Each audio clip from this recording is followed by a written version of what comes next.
We've all got that little voice inside, but what is our conscience, really? I mean, think about it. We have gauges for everything. Like for our blood sugar. We've got them to check the temperature outside, right? And of course, we've got gauges for things like our own blood pressure. Okay, but what's the gauge for our morality, for right and wrong? Well, that's what we call conscience. It's basically our built-in moral compass. And it acts in a few different ways. Sometimes it's an alarm, or even a driver. The word itself actually means that which is always found. It's fundamental. Some see it as the very place where God speaks from within us. But okay, this inner voice also has a physical home, right inside our brain.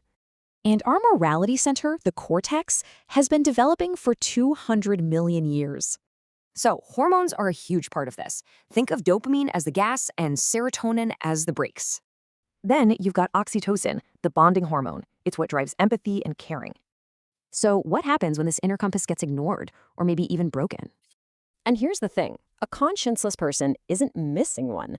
They've just silenced it.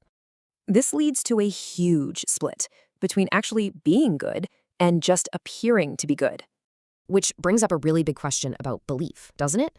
Because the argument is a religion that silences your conscience. Well, it's not from God. You see this contradiction all the time. For example, someone who obsesses over tiny food additives, but has no problem embezzling $30 million from their company. Or how about someone who refuses a handshake for so-called religious purity? But in that same moment, they absolutely crush another person's dignity. See, this really reveals two different paths, a theology of arrogance versus one of responsibility. So, in the end, the test is simple. Does your belief make you more compassionate or more judgmental?